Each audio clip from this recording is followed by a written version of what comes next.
Good day ka-employees, I'm Neil and welcome back to my YouTube channel.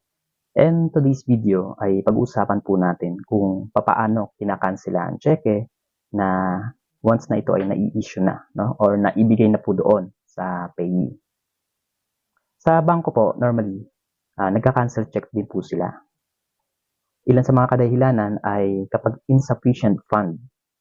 Halimbawa, nakita na ng teller na kulang yung pondo, tapos mas malaki yung amount ng nasa cheque, kinakancel na po nila yan para maiwasan yung bouncing check or pagtalbog ng cheque. Pangalawa, kapag mayroon pong napuna yung teller na mali, maling information doon sa cheque. Halimbawa, kung mali ang spelling ng pangalan, kahit isang letter lang po ay kinukonsider na dapat i-cancel na yon. Or sa amount, o di naman po kaya ay kulang yung sa signatory, or hindi tugma yung specimen signature ng signatory doon sa cheque, o di naman po kaya yung petsa. And then, panghuli yung expired.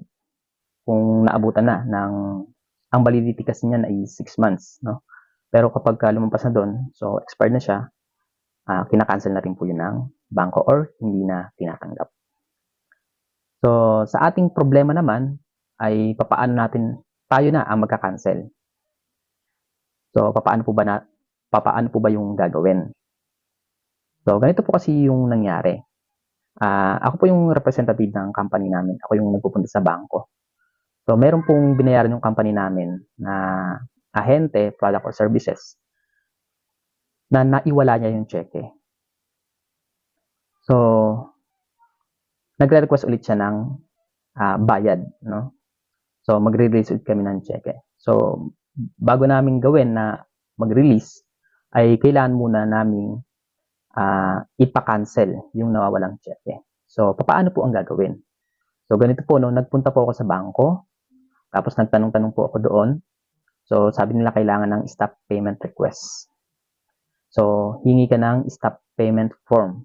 So, sa stop payment form, nakalagay po doon yung amount, yung check number, yung signatory, yung petsa, kung kailan ni-release yung check na yun, at kung bakit i-void or ipapa-cancel. After nyo yun maibalik sa bangko, yung stop payment order, magbabayad naman po kayo sa teller ng service charge.